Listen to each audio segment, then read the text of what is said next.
Do not fall into the numbers game trap. Don't do it. The numbers game trap is believing that the more hours you spend studying, the better your results will be. And perhaps that will lend itself to success when you are in high school or prior to that. But when you get into higher education and you go into these really difficult courses, what happens is that you have more of them simultaneously, and to think that you can spend more hours studying each of these classes is highly unrealistic. You see, techniques themselves, strategies themselves, have differences in utility. Utility meaning there are certain strategies that are more effective than others, ones that have been more studied. So why not spend your time using the ones that are more effective so that you can be more efficient with what you do, and then you can open up more time for the things that you actually want to be doing. My name is Jun Yu. If you're new to the channel, welcome. If you're returning, welcome back. My team had found this tier ranking for different common popular learning strategies, and I thought that it would be really fun to rank these in order. Now that I'm looking at the screen, I see that Ali Abdaal is going to be the productivity king, so he's going to be that S ranking, that top one. Then we have great, good, average, and meh. I'll be going in order and speaking through my thoughts and my opinions on why I'm ranking it the way that I'm ranking, and hopefully you'll be able to extract from this some strategies that you can apply immediately and then start to transform how you go about your study, because I promise you do not have to be spending so many hours every single day with these low utility techniques. I'm a Dean's List biomedical engineering student getting both my bachelor's and master's simultaneously. I'll be graduating here in 3 weeks, and I'm so excited about it. If I was to utilize low utility techniques for the 6 to 8 classes that I'm taking a term, there's no way I would have survived. So I hope you trust me on this, and I hope you enjoy this video. So the very first technique, we'll just go right in order, is teaching others. And I think this is a great one to start. Let's go productivity king. This is the best ranked. I believe teaching others, or the Feynman technique, which is explaining the concepts as a 5th grader could understand it. It is one of the best techniques, especially for beginners, to adopt. Why? Well, if you've watched study videos, if you've read any study papers, if you've learned about it, you understand that when you are trying to study, when you are trying to learn something, it doesn't happen on a piece of paper. It happens because you're engaging in the right type of thought. And when you tell somebody, hey, teach this concept to somebody that's never heard it before, immediately they go through the process of simplifying.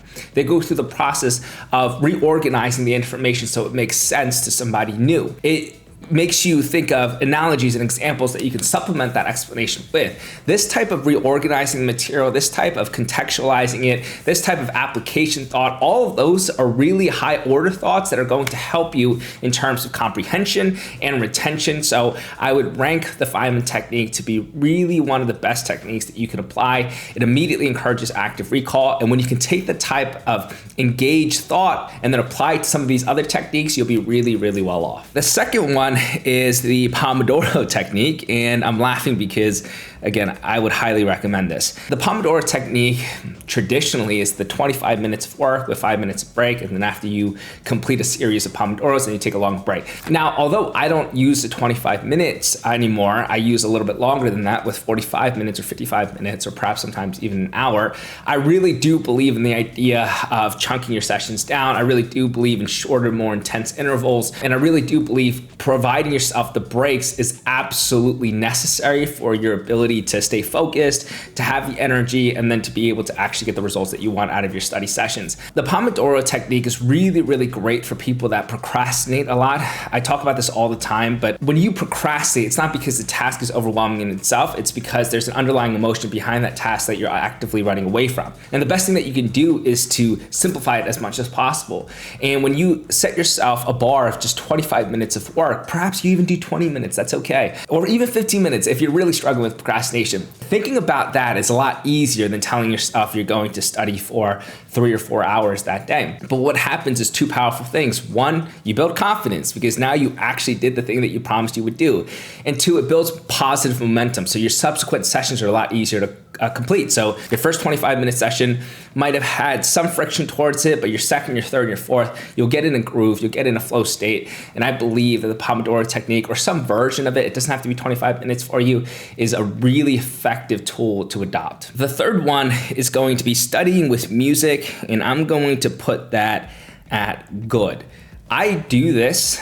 I will always recommend music without any lyrics, unless it's a low focus type of task, then and you want to enjoy your music, sing along with it, that's fine. But if we're talking about deep work sessions, and you know that most of our sessions here are going to be deep work because I want you to get the work done and then get out, so you're not spending a whole load of time with it. And in that case, choose music that doesn't have lyrics, because whether you're conscious of it or not, your mind will start to gravitate towards those lyrics. And especially if there's songs that you really enjoy. So if you find yourself dancing and you're singing along, although it might be fun in that moment, you're not actually making the most use out of that time, right? And you're extending that study session, which I don't think you'll need to do. So what I recommend is, if you're gonna go the lo-fi music route, great. If you're gonna go with orchestra music, great. I've even heard people use soundtracks of different movies that they enjoy, great. But I would also recommend white noise. I found that to be really, really helpful for myself. I'll play that on the side, and it does a really good job, especially if you're in a scenario where your home life is really, really loud. Now, I would always, when I was younger, put on headphones, but you know how there's always leakages of sound anyways? If I put white noise in the background, it would take care of that background noise for me. So I think that studying with music is good, but I'm putting it at good because I find a lot of people do it with lyrics, and then it becomes more ineffective than it becomes effective. So I'm gonna put that at tier good. Now, I see a rote learning. I'm gonna put that at meh. I won't waste my time here and talk about this, but rote learning, there's not really a place for it. And I think that that's what we gravitate towards when we're younger and we're not exposed to the right type of learning strategies. And what I mean by that is, when you first look at a piece of information, you think that all you have to do is just constantly repeat that one word.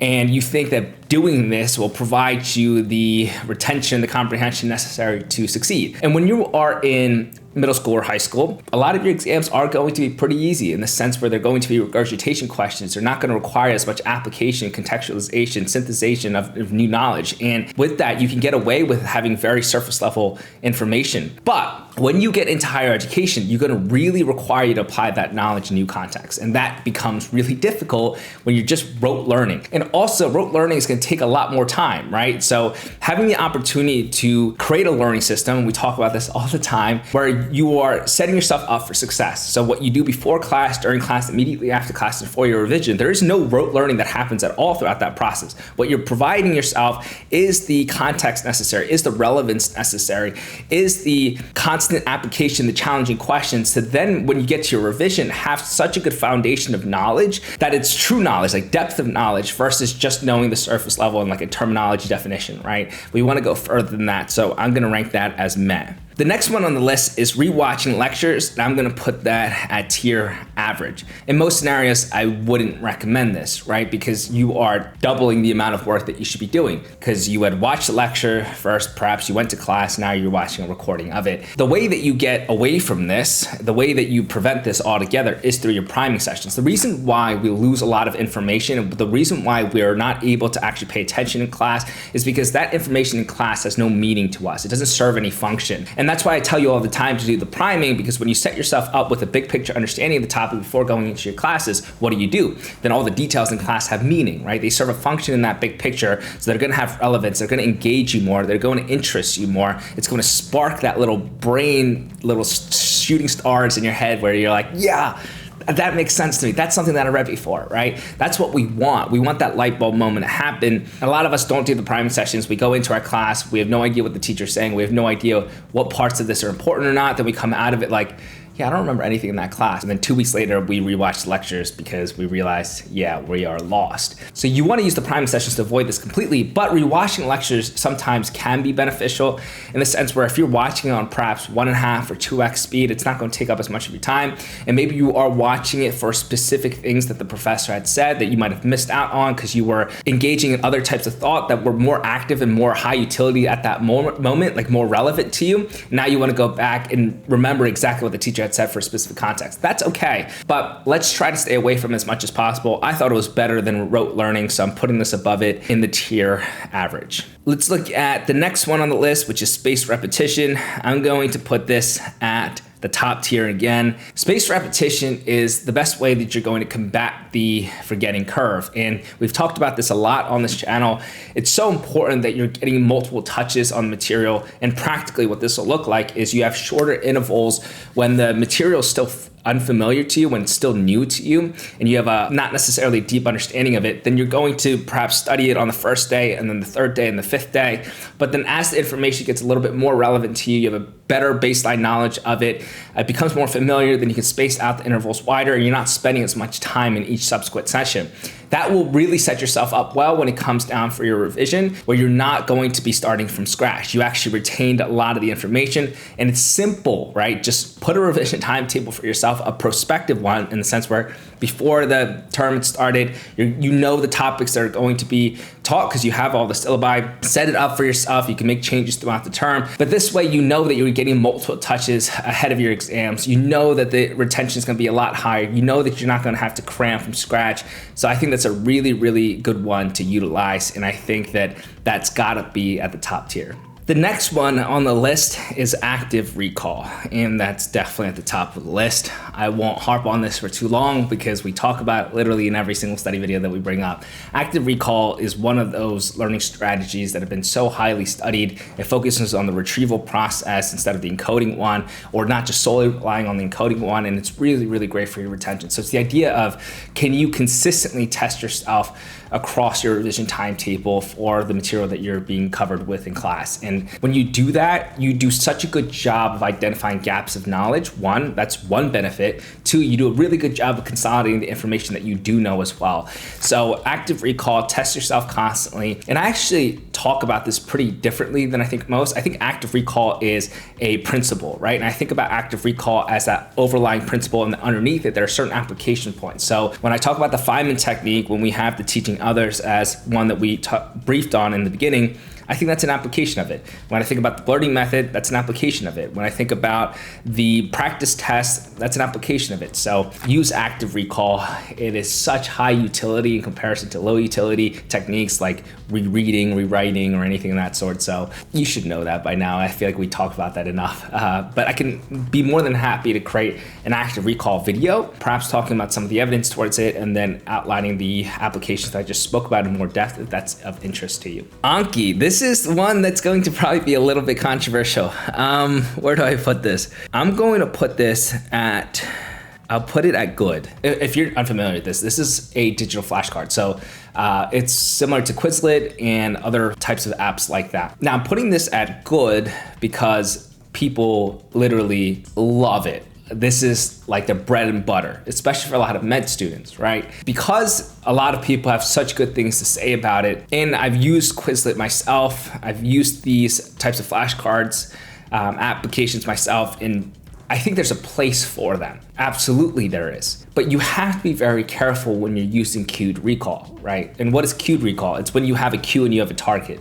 So the cue is the front of the flashcard and the back of it is the target. You will rarely be asked questions like that in real life that way, in that format. And especially even on exams. Especially from an engineering standpoint, we're never asked questions that way. We're never given a cue then a target. We're given different contexts, new types of examples, things that we've never seen before. And then we have to synthesize the information that we had learned before and then try to apply it in that new example, new context. That is really hard to do when all you're doing is cued recall. When all you're thinking about is a specific word and then immediately connecting that to just a definition or something that was on the back of that flashcard for yourself. I think there are more effective ways to do flashcards, and I've seen this work before, where it's not necessarily going to be a question answer, it's not going to be a term and a definition, but something a little bit more involved. I've seen people that fully rely on flashcards for their methodology of studying, and that becomes really problematic because when you get into higher education, when you go into these types of really difficult exams, and then when you go into your professional career, it's very rare that you'll be asked questions in that type of format. So try to challenge yourself to not just utilize flashcards. They certainly have its place. And I think there are things that need to be remembered. It can be really, really helpful to do it with a flashcard. But a lot of the information requires a little bit higher order thought. And in doing that, I think that when you can challenge yourself to do that with some of the other study methods that we talked about with the active recall applications, you'll be better off. The next one is online videos, and I'm gonna put this at great. I think online videos are really good. Of course, you have to be very careful with where you're sourcing from and who you're watching and if it actually pertains to the topic and the way that you're going to be tested on it. But I think what's great about online videos is that it's a different type of modality that you're learning from. And so interleaving, that we talk about a lot, happens with when you interleave the different topics together, but also the modalities, and changing that up is considered interleaving. And this can be really, really beneficial. And so let's say that you are utilizing the Feynman technique, and that's you verbally explaining it to your friend, right? That's one modality of learning. Perhaps another one is you reading the textbook and you doing the learning method, but perhaps you want to gain a different type of perspective, right? And you're watching somebody explain the topic through a YouTube video or through an online video that doesn't explain it the exact way that your professor had. And then perhaps that way it's going to click for you more. Or at the very least, it's going to contextualize the information a lot more for yourself. And so you become more well-versed, you know how to apply that knowledge in different scenarios. So I think online videos are great. I would just really caution you to watch ones that are going to be effective, right? Don't just watch any random video. If you can scope the best ones in terms of the most credible sources, you'll be really well off. The next one on the list is question banks, and I'm gonna put this at the very top if this is describing what I think question banks are. And for me, and I've talked about this in my learning system a lot, in my notes during class, I always take down active recall questions. This is my attempt to take a step further than just simply rewriting what the professor is saying and asking myself, why is this information important? How can this information be connected to what we've learned in the past? How can this information be tested? In what types of examples can I find this type of information be applied in, right? When I ask myself those questions, it requires me to do a little bit more critical thought. And that is good. That is really what you want to do. And what happens afterwards is that you create this perfect review sheet for yourself where immediately you can test yourself on the information that was presented to you in class. I just told you what consistently testing yourself is going to do for you. It's going to identify your gaps of knowledge. And it's also going to consolidate the information that you do know well. And when I have those, I will put them in a Notion. I will put them in my question bank area. And in doing that, you have an opportunity to collect a lot of really great questions for yourself, and you can test yourself whenever you have some free time with it. I think that becomes really effective, where it's not necessarily going to be a what is question. It's not simply a definition question. I think it's okay to start that way, but when you ask yourself some of the more complex questions, then when you have a bank of them, you can literally test yourself if you know that knowledge or not. It's a really great way to keep yourself consistently tested throughout, so that when you get into your revisions right before exams, you're not starting from scratch. You have a really good foundation of knowledge. So I think question banks can be really helpful. Now, past papers, I'm gonna put this at the very top as well.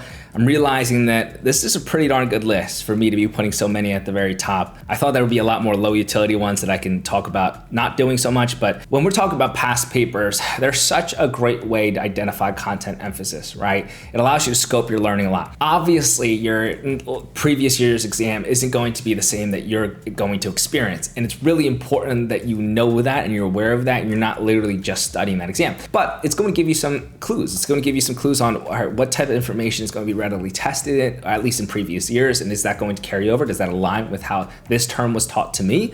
And if so, yes, it's going to provide you a good radar, right? It's going to provide you this good sense of awareness on what things that you should really focus on during your study. And past papers, I think there is a right way to do this too. It's not for you to just, try with half effort and then look at the answers immediately and be like, yeah, although I didn't circle that one, that's kind of what I meant. I think I'm good, and then move on to the next one. No, I want you to actually utilize past papers like you're in an exam setting and really try to pull that information out of your brain as best as you possibly can. Give yourself enough time to do that and write it out or say it aloud, and really try to test to see if you understand that knowledge. And not just why you know that the right answer is right, but why are the other answers not right? Because a lot of times what happens on previous exams is that they'll ask a question in one format, and then on your current exam, they'll ask a similar topic, but it'll be framed differently. And perhaps the answer that was wrong on the previous year's exam is actually going to be right on yours.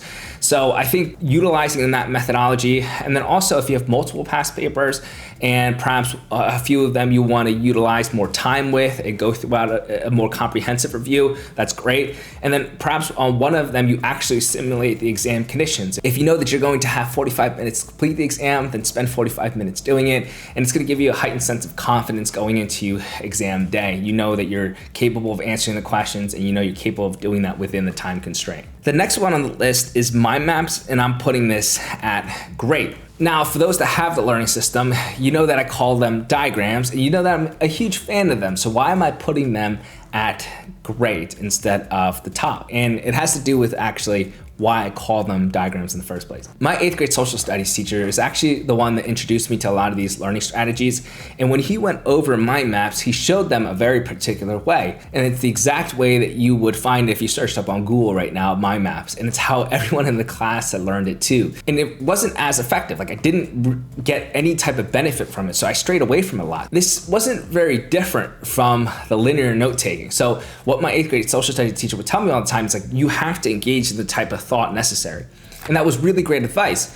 But when I was utilizing these mind maps, I would take the header of the PowerPoint slide, put that in the center of my mind map, and then the branch that would come out of it would literally be the bullet points underneath it. Now, that's not me engaging in the right type of thought, right? That's exactly the same thing as me just rewriting what the teacher had said or rewriting what the presentation had said. That's not effective. And I knew that. And I was like, why am I doing this? I did understand it. And I didn't go back to it for a very, very long time until I realized, wow, mind maps or diagrams can be really, really effective if done right, because they allow you to visually understand the big picture. And we know that our brain's ability to understand and remember a piece of information is greatly enhanced when there are more relevant connections to it. A diagram is a way to visually do that and to keep track of that. And when you're organizing and simplifying a diagram like we talk about in the learning system book, you're doing the exact type of thought necessary to be able to get that type of comprehension retention. So I call them diagrams because when I think of mind maps, I think about a different strategy that I used in the past.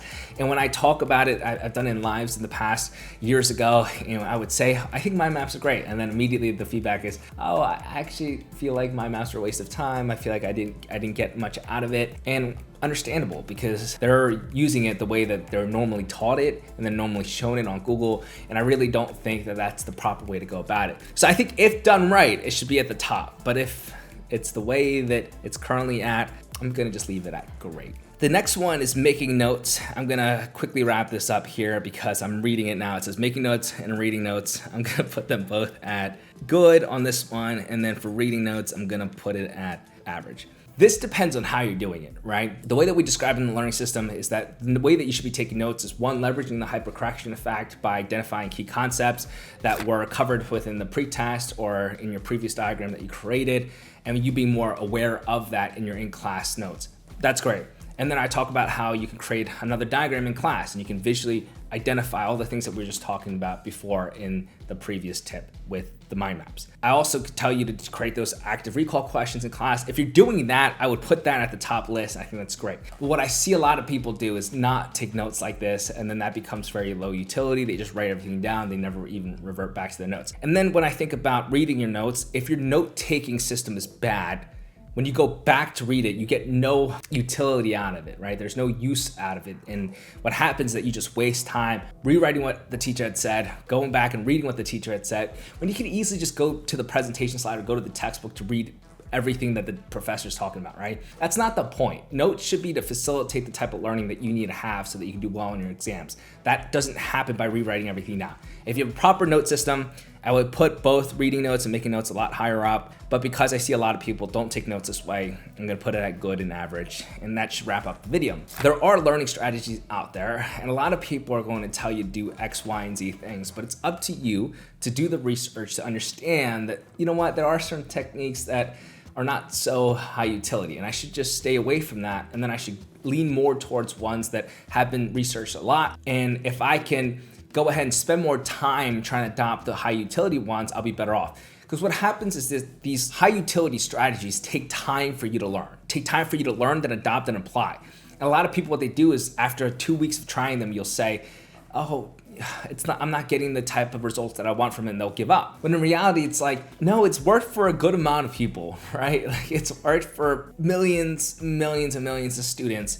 And it's probably because you're not spending enough time utilizing them properly versus the easier techniques. You learn how to use them right away and it makes you feel good. It makes you feel like you're getting work done, but it's actually not having that type of long-term effect that you want. So choose your learning strategies carefully.